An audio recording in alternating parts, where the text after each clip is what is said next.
نه مخکې شل کال خبره نه کوم پروس کال په افغانستان کې یو حادثه شوې وه زما عزتمندو یو یتیم ماشوم را پاڅېدو یو یتیم ماشوم ټول کال 2 کاله 3 کاله 4 کاله قرآن مجید یې ورکړ قرآن یې داسې ټیټ یاد کړ چې نن په افغانستان کې دغې ماتوم بیا چې تماشې کېدې زما عزتمندو هغه ماشوم نن نشته در خپل شهید بابا جان سره پروت دی نن په جنت الفردوس کې ګرځي د هغه الله مقام څنګه ورکړ زما عزتمندو د مور یو زوی و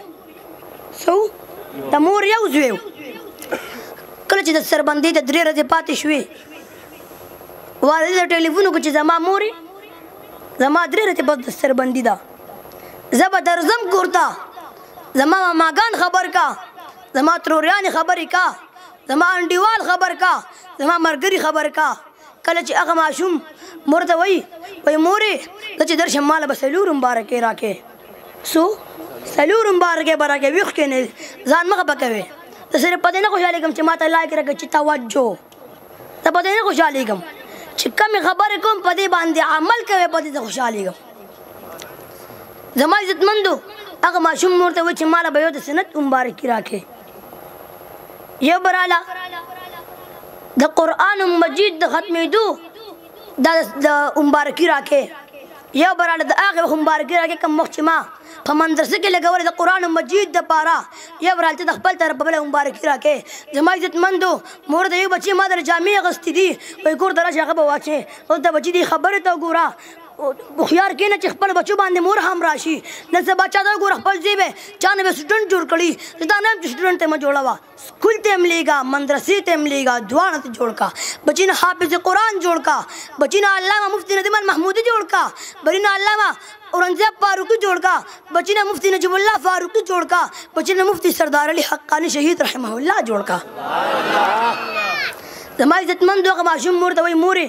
تا چې مال نوې جامې اغوستي ما په دې مدرسې کې نوې لباس نه دی استعمال کړی ما په دې مدرسې کې نوې چپلې نه دی اچولي ما په زړو جامو کې قرآن ختم کړی ما په زړو جامو کې قرآن مجید ختم کړی ما په زړو جامو کې د قرآن مجید خدمت کړی د پیغمبر د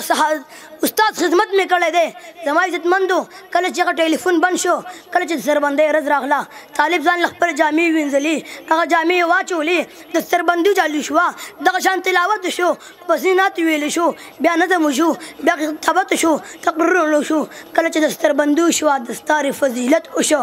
دوا وشوه کله چې دوا وشوه دغه یتیم ماشوم پاڅېده نور خلکو سره مبارکباد ورکوي نور خلکو له مبارکۍ ورکوي هغه یتیمانو ماشومانو باندې بمونه غورځول کله چې هغه ماشوم کور ته لاړو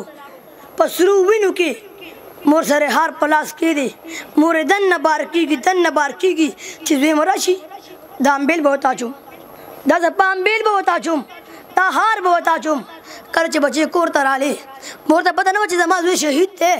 مور ته پته نه وه چې زما زوی الله غستی دی د الله طرف نه یو حادثه وشوه د الله طرف نه دا یو اچانک حادثه راغله د ستربندۍ په دوران کې کله چې هغه ماشوم کور ته رالې هغه مور بچي ته وایي بچي ته هغه ما ته وایي چې ما له به 4 مبارکۍ راکړې زه در اول کومه مبارکي درکړم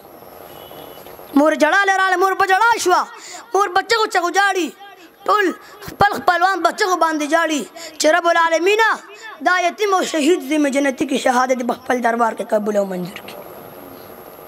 مور دې بچي ته لږه مبارکي نه درکوم ستار مان د هټول نمک درځه مبارکي درکوم چې بچي شهادت دی مبارک شه بچي شهادت دی مبارک شه کله چې ماشوم دفن شو بیا هغه والد صاحب قبر ته ورکېناستو هغه والد صاحب په جهاد کې شهید شوی هغه والد صاحب قبر ته کېناست چې زما خاونده څنګه چې تا د اسلام دپاره قرباني ورکړې ده دغه شان بچي هم ستا په نقش قدم روان شي اسلام دپاره قرباني ورکړې ده نو موږ تاسو له پکار دي چې قرآن وایو قرآن باندې بیا عمل مو او ان شاء الله الله دې موږ له توفیق راکړي الله دې موږ صحابه په قدم باندې قدم کېدي په دې یو اشعار باندې خپل بیان ختمول غواړم سړی هغه سړی دی چې په کردار شي سړی هغه سړی دی چې په کردار شي سړی هیڅ پتن باندې یې سکړه چې چنار شي سړی او چې د دین په شمه باندې سر نه شیندي چې د دین په شمه باندې سر نه شیندي د دې نه ښه ده چې مردار شي سړی.